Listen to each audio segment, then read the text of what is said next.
Ladies and gentlemen, welcome back. It is crisp, it is clear, it is spectacular. The leaves are at their peak vibrancy. And I've never been to the Predicalo Sake before. I've been here and thereabouts, but never to the pulpit's rock itself. For that is what Predicalo Sake means, the chair of the preacher. Predicalo Sake. Peak foliage. Peak. The Hungarians are a people obsessed with their origin story. And after all, why wouldn't they be? With a language so foreign and distant from any of its geographic peers. Not German, not Romantic, not Slavic. Well, it certainly is Romantic with words such as megszentségteleníthetetlenséges itekert, nyelvtörő, aka tongue twisters like fekete bikapatiko pepitikuvikén, but not a Romance language, a linguistic isolate with no obvious relative. And that is why scholars, poets, linguists, and Looney Tunes theorists of every possible sort have grasped in the dark for clues as to who we are. Ki vagyunk? Who are the Hungarians? Who are the Magyar? And there's many, many different theories. Now, what pretty much everyone does agree upon is that towards the end of the 9th century, just around the year 896, a group of nomadic horse lords called the Magyar stormed through the Verecke Pass on the Carpathian Mountains and came in to the Carpathian Basin, the Carpat Medense. And they conquered the scattered tribes who lived there. Some call this a reconquest. Others say it was the first time. But either way, they settled within these fertile, well-watered valleys and plains.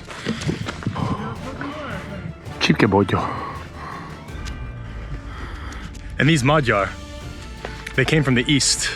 They had settled several different times in the Pontic steppelands of Ukraine, in the Etelküz, all over the Volga Valley.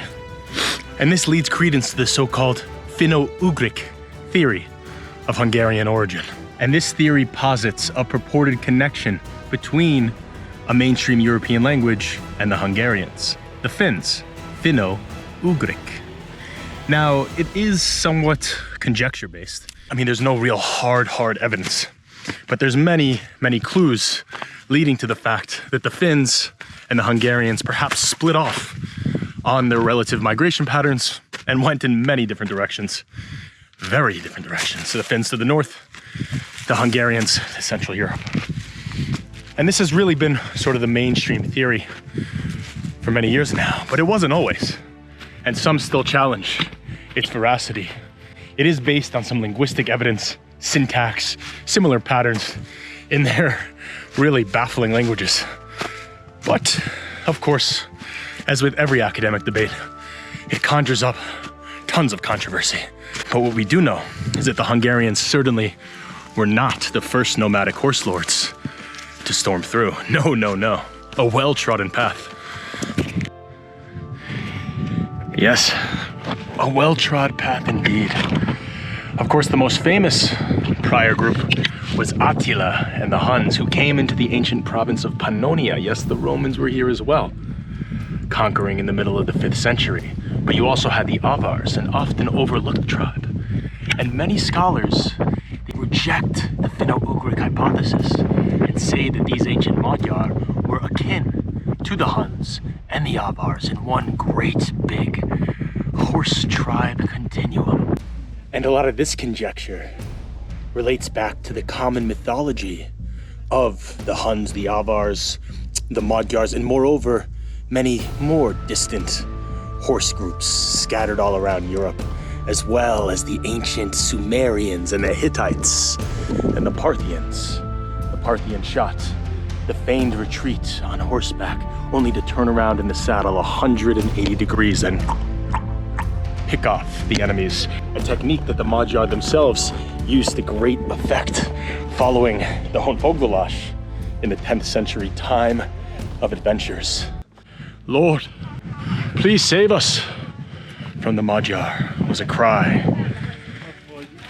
that bellowed out everywhere on the continent. Ooh.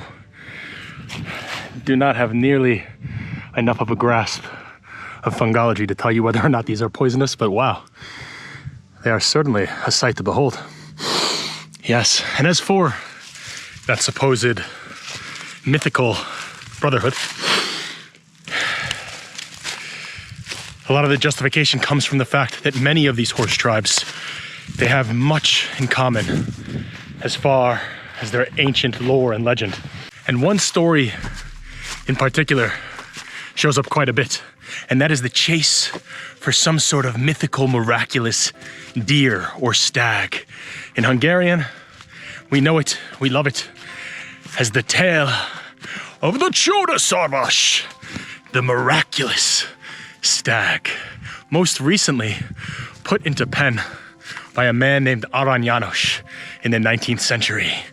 Arany János, aka Johnny Gold. So this is the real start of the bend. And then here we get a little mini bend, continuing on to Budapest. And that's the trail. And that's the lookout point. Let's go take a peek. So Arany János was writing his tale at the end of the 19th century, when a lot of this romantic ethno-nationalism was coming into serious vogue. But he was basing his stories off of previous scribes, such as Anonymous during the times of Harmadik Bela. Negadik Bela. And here is the man himself.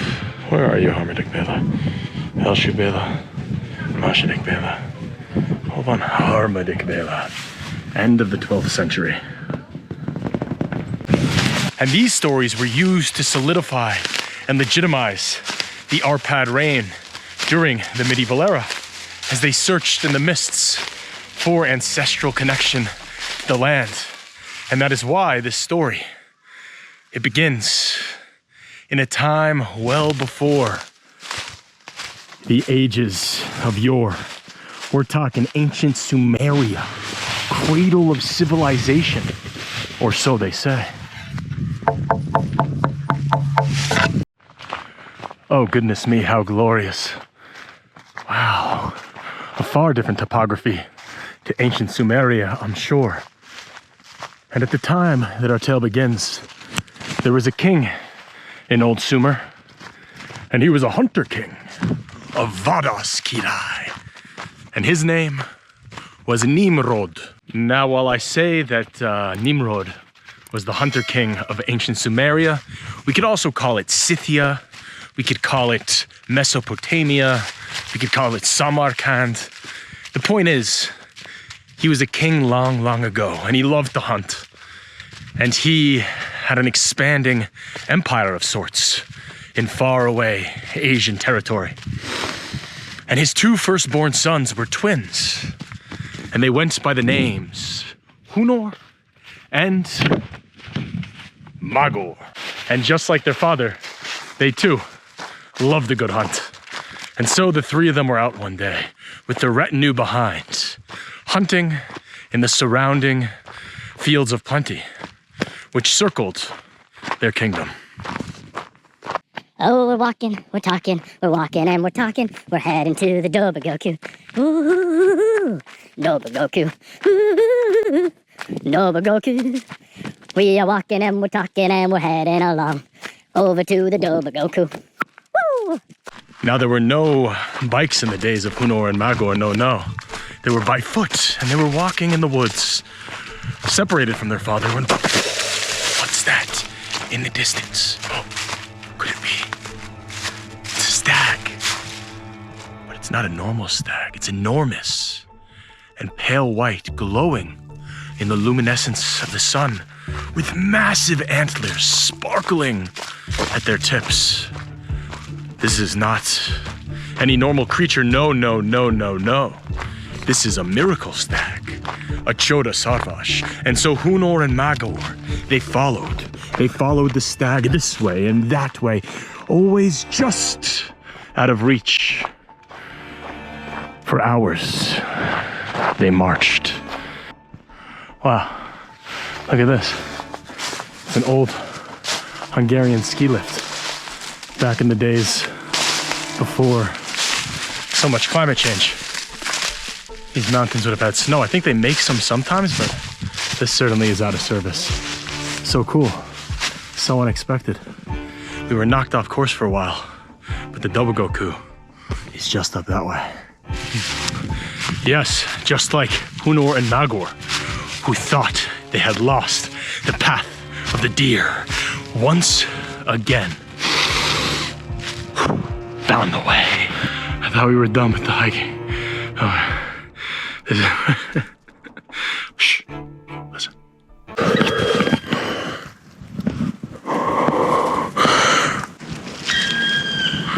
That's an eagle.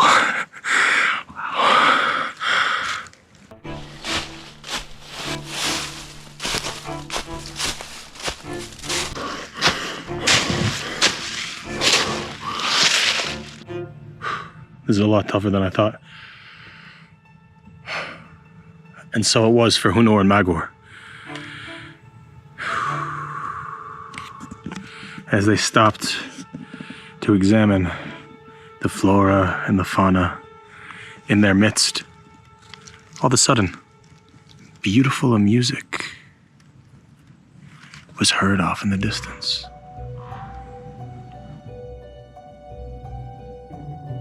What could it be? What could it be? All the thoughts of the deer had suddenly vanished. For what was this music they heard? That was quite literally one of the hardest things physically I've ever done in my life. And look what we have stumbled upon at the top. Oh my. My.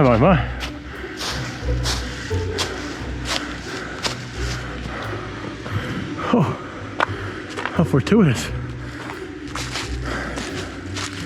This would have been the type of sleeping encampment Hunor and Magor may have used. But how do I get out of here? Can I go through? That's a fire. Can I go through here?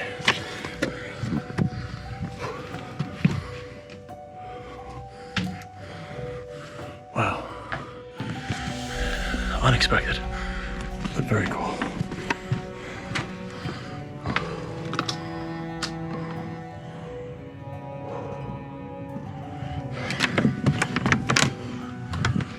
That side's locked. How the hell do I get out of here?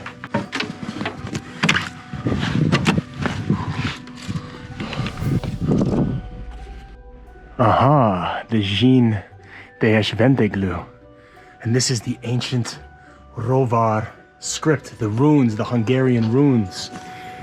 Similar runes, hello, to which Hunor and Magor would have used.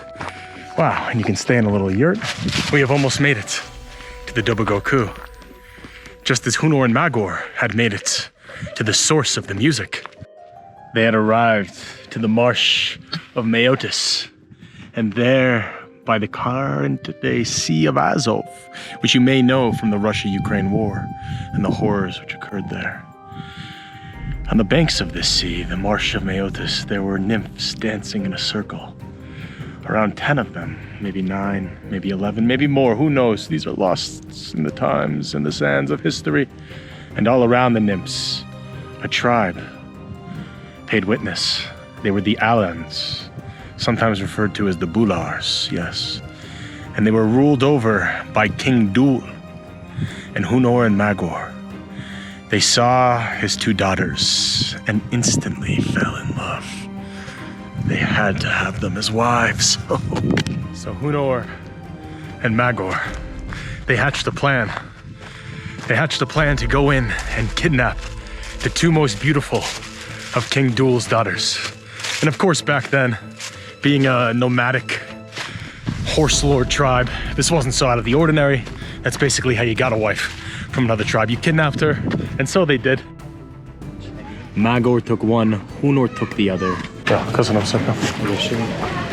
Magor and Hunor. Hunor and his descendants, they became the Huns. Magor and his descendants, they became the Magyar. And that is the story of Hunor and Magor and the miraculous stag, the Choda Sarvash. And now, my friends, we have some vadisno purkot and potatoes to dig in, as well as a nice cold beer. Egeshegedra, what a day. What a day. What a life.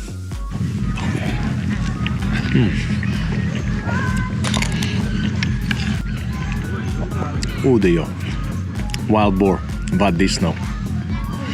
Nemros. Hunor and Magor.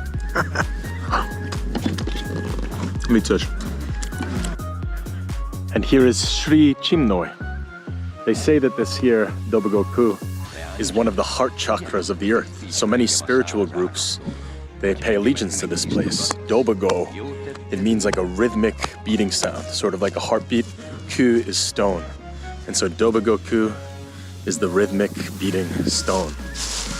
And what better place to end our adventure today and to end this magnificent gallivant through Hungary, through Magyarország. What a pleasure it's been. Thank you very much. Köszönöm szépen. I shall see you very, very soon.